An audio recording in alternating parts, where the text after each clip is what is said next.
Okay, let's talk about compressors for a little while. This is a Yong Heng air pump, 4,500 PSI. It's water cooled, as you can see. Here's my tank to water cool it. Now you don't want to keep that tank where the sun's going to get to it, because it will grow algae and plug up your pump. So try to keep that out of the sun. The pump does not come with oil in it. It takes compressor oil. This is what I use here, Royal Purple.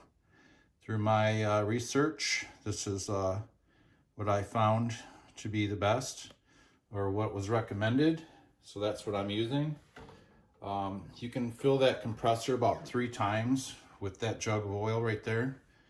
Now, when I got this compressor, I used it for a little while. I filled my gun about 20 times. Then I changed the oil, because there's moving parts in here and they take time to break in.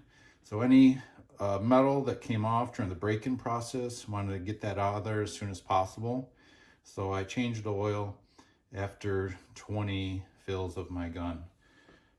This here is a fill port probe.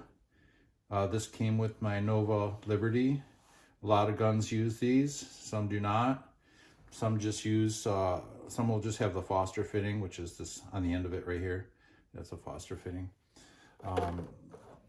Now this one is a little bit longer to connect to a Foster fitting.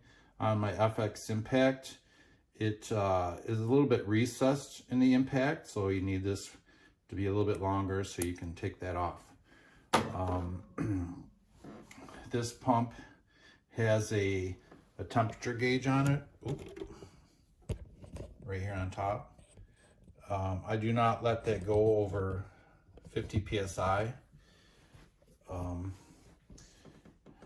That's just gonna heats the enemy on anything, right? Compressors especially. So if you let that get hot, it's not gonna last as long. I let it get to about 50 degrees Celsius max, and then I shut it off. If I need to add more air to the gun, I'll relieve the pressure by these 2 bleed off valves. Then you start your compressor, close the bleed off valves, and continue filling. Do not start the compressor with a load or with pressure already on the pump, because this is it's not a very strong motor, and you're going to kill it if you try to start it when there's already pressure on it. Right here, it comes with a cap when you buy it. You have to take that cap off, and then this is a vent to vent the crankcase. And then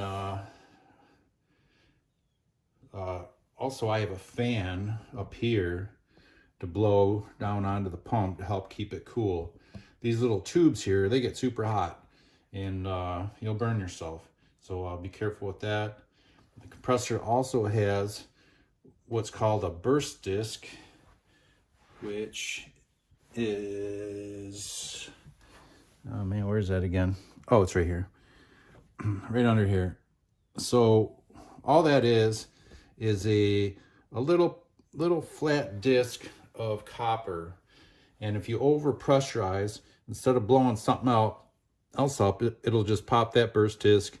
It comes with extra, and you replace it.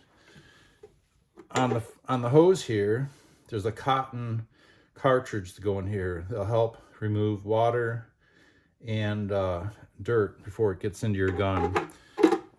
Also, the bleed off valve on this side is also a water separator. When you open this, after there's pressure on it, you will see a little bit of water will come out of that. So you might want to have a rag down there or a rag handy, so if anything comes out of there, you can wipe it up.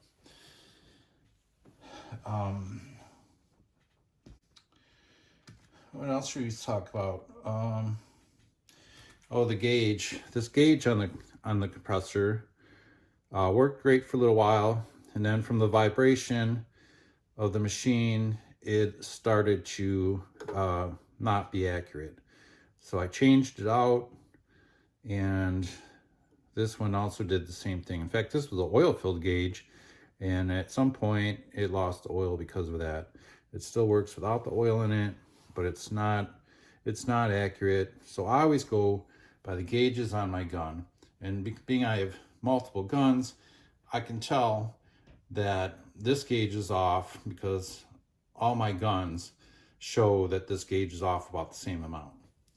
So that's about all you really need to know about this compressor. There's different companies that make different compressors. Some are, you know, this is the AC, some are AC and DC. So if you're out, you know, you go up north or something, you can take it with you. If you're out in the woods, you can hook it to your car battery and use it that way. This one, I just leave right where it sits, and because they're heavy, you don't really want to be moving them around too much. So so that's all we're going to talk about compressors right now, and we're going to move on to probably tuning and the regulator pressures.